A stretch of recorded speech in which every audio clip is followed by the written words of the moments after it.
ദൈവ തിരുനാമത്തിന് മഹത്വമുണ്ടാകട്ടെ. ദൈവം നമ്മളെ അനുഗ്രഹിച്ച് പുതുവർഷത്തിലേക്ക് പ്രവേശിപ്പിച്ചു. ദൈവത്തിന് സകല മഹത്വവും മാനവും പുകഴ്ചയും കൊടുത്തുകൊണ്ട് നന്ദിയുള്ളവരായി, നന്ദിയുള്ള ഹൃദയത്തോടും കൂടെ ദൈവം വിശ്വസ്തനാണ്, ദൈവം ദയയുള്ളവനാണ്. അപ്രകാരം നാമും ദൈവത്തിന് വിശ്വസ്തരായിരിക്കാൻ, മറ്റുള്ളവരോട് നമുക്കും ദയ കാണിപ്പാൻ തക്കവണ്ണം കർത്താവ് തന്ന കൃപയ്ക്കൊത്തവണ്ണം മുന്നോട്ട് പോകാൻ ദൈവം നമ്മളെ സഹായിക്കട്ടെ.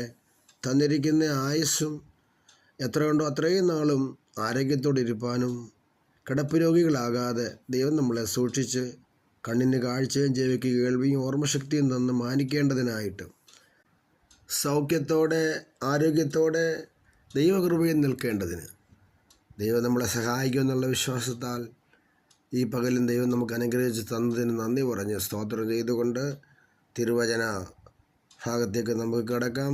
ഈ തിരുവചന സന്ദേശത്തിൽ ഇന്നത്തെ ആലോചന യോഹന്നാൻ്റെ സുവിശേഷത്തിൽ നിന്നാണ്. 1-ാം അധ്യായം 29-ാമത്തെ വാക്യത്തിലാണ് ഇവിടെ വായിക്കുന്നത്. ഇതാ ലോകത്തിൻ്റെ പാപം ചുമക്കുന്ന ദൈവത്തിൻ്റെ കുഞ്ഞാട്. നമുക്കതിൻ്റെ സാരാംശം അറിയാമല്ലോ. സ്നാപക യോഹന്നാൻ സ്നാനം കഴിപ്പിച്ചുകൊണ്ടിരിക്കുന്ന സമയത്ത് യേശു അവിടെ കടന്നു വന്നു. ആ സമയത്ത് യോഹന്നാൻ യേശുവിനെ നോക്കിക്കൊണ്ട് പറയുന്ന ഒരു വാക്കായത്, ലോകത്തിൻ്റെ പാപം ചുമക്കുന്നവൻ. ഇന്ന് ലോകത്തിൽ അനേക ചുമട്ടുകാരുണ്ട്. റെയിൽവേ പോർട്ടർമാർ മുതൽ ചന്തയിൽ വരെ ജോലിക്കാരുണ്ട്. എല്ലാവരും ചുമടുകാരാണ്. പണ്ട് കാലത്ത് ചുമടുതാങ്ങി ഉണ്ടായിരുന്നു. അങ്ങ് ദൂരെയുള്ള മാർക്കറ്റിൽ ചുമടും കൊണ്ട് പോകുമ്പോൾ വെളുപ്പിനെ എഴുന്നേറ്റ് പോകണം. അപ്പോൾ ഇടയ്ക്കൊരു വിശ്രമം ആവശ്യമായതുകൊണ്ട് ഈ ചുമട് താങ്ങിയിലോട്ട് തലയിലിരിക്കുന്ന ചുമട് താങ്ങിയുടെ ഏകദേശം ഒരേ ലെവലാണ്.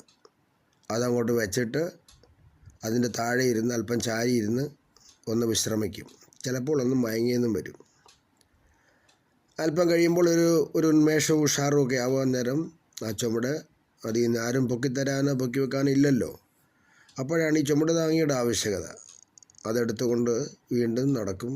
അപ്പോൾ അടുത്ത ചുമട് താങ്ങി എടുത്ത് ചെല്ലുമ്പോഴത്തേക്ക് അത് വെക്കും. അങ്ങനെ പലയിടത്ത് വെച്ച് പലയിടത്തിരുന്ന് മാർക്കറ്റിൽ ചെന്ന് ഇത് വിറ്റ് കാശാക്കി സാധനങ്ങൾ വാങ്ങിച്ചുകൊണ്ട് തിരിച്ചു വരുന്നത്.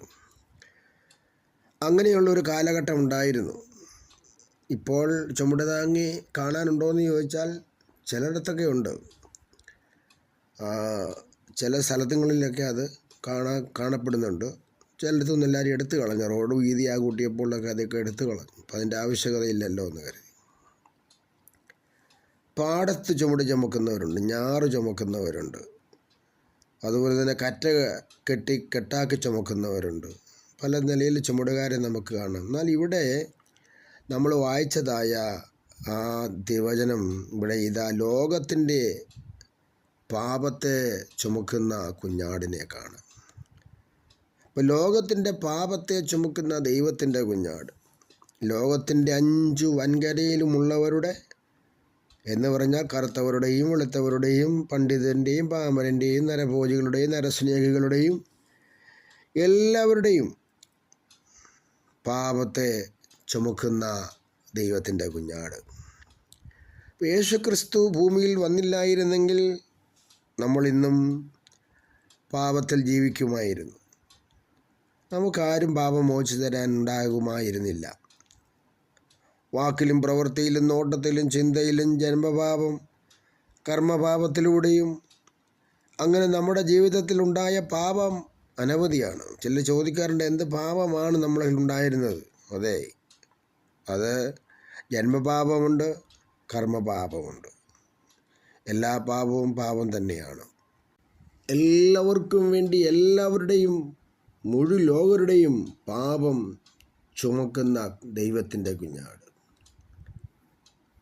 ഏകൻ്റെ ലംഘനത്താലാണല്ലോ പാപം ഉണ്ടായതും പാപത്താലാണല്ലോ മരണവും ഉണ്ടായത്. തിരുവചനത്തിൽ ഞങ്ങൾ വായിക്കുന്നുണ്ട്, ഏകൻ്റെ ലംഘനത്താൽ പാപവും പാപത്താൽ മരണവും വന്നു. അപ്പോൾ ആദാമിലൂടെ പാപം വന്ന ഭൂമിയിലാണ് യേശുവിലൂടെ പാപം നീക്കിയിരിക്കുന്നു എന്നുള്ള കാര്യം നമ്മൾ മനസ്സിലാക്കിയാൽ ദൈവത്തിന് മഹത്വം കൊടുക്കാൻ കഴിയും. ഉൽപ്പത്തി പുസ്തകത്തിൽ 2-ാം അധ്യായം 16-17 വാക്യത്തിൽ വായിക്കുമ്പോൾ ദൈവം പറഞ്ഞത് ആദാമിനോട് പറഞ്ഞതാണ്, തിന്നരുത്, തിന്നുന്ന നാളിൽ നീ മരിക്കും. ഇവിടെ ദൈവത്തിൻ്റെ വാക്കിനേക്കാൾ ഭാര്യയുടെ വാക്കാണ് അനുസരിച്ചത്. ഭാര്യ സാത്താൻ്റെ വാക്കനുസരിച്ചു. അതിനാൽ ഭൂമി ശപിക്കപ്പെടുവാനും ഇടയായി. എന്നാൽ ദൈവിക പദ്ധതി വേറെ ആയിരുന്നു.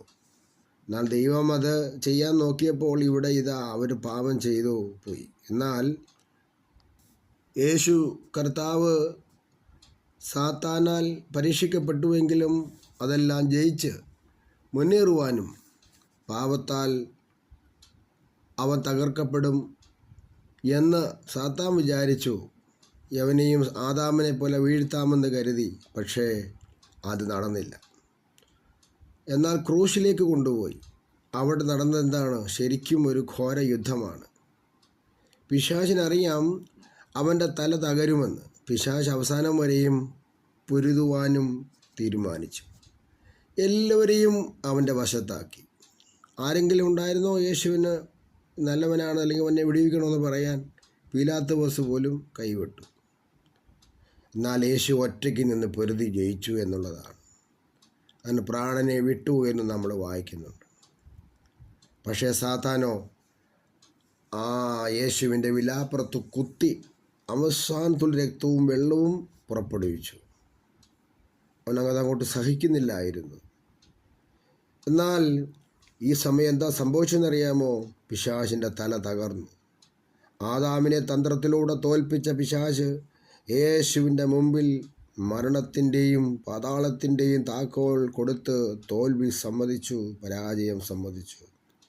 പ്രിയരെ, മാനവജാതികൾക്ക് മുഴുവൻ രക്ഷയൊരുക്കി യേശു ജയാളിയായി. അവൻ ഇന്നും മഹത്വത്തിൽ ജീവിക്കുന്നു. തൻ്റെ ഭക്തന്മാർക്ക് വേണ്ടി അവിടെ നിന്നുകൊണ്ട് അതേ മധ്യസ്ഥ അണച്ച് തൻ്റെ വിശുദ്ധന്മാരെ ചേർക്കുവാൻ താമസമിന കടന്നു വരുന്ന ഈ യേശുവിന് വേണ്ടി ഒരുങ്ങിയിട്ടുണ്ടോ?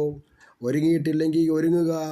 അവൻ നമ്മുടെ മാത്രമല്ല മുഴു ലോകത്തിൻ്റെയും പാപം ചുമന്നെടുത്ത് ക്രൂശിൽ വഹിച്ച് നമുക്കും അവർക്കും വേണ്ടി, ഓരോരുത്തർക്കും വേണ്ടി, എല്ലാ ജാതിമത ഭേദമന്യേ എല്ലാവർക്കും വേണ്ടി യേശു ക്രിസ്തു കാൽവറിയിൽ രക്തം ചീന്തുവാനിടയായി. ആ രക്തം കൊണ്ട് സകല പാപവും ശുദ്ധീകരിക്കപ്പെടും. അതുകൊണ്ട് യേശു ക്രിസ്തുവിനെ വിശ്വസിക്കുന്ന ആരെങ്കിലും ഈ ദൂത് കേൾക്കുന്നെങ്കിൽ അവരുടെ ജീവിതത്തിലും ഈ പുതുവർഷത്തിൽ വിശ്വാസത്തിൻ്റെ നായകനായ യേശുവിൽ കൂടെ വിടുതലുണ്ട്. കർത്താവ് നമ്മളെ സഹായിക്കും. മാനവജാതികൾക്ക് മുഴുവൻ രക്ഷയൊരുക്കിയ യേശു ജയാളിയായി ഇന്നും സ്വർഗത്തിൽ ജീവിക്കുന്നു. സാത്താൻ്റെ അടിമത്തിൽ നിന്നും നമ്മുടെ കർത്താവായ യേശു ക്രിസ്തു അതേ സ്വാതന്ത്ര്യം വരുത്തിയിരിക്കുകയാണ്.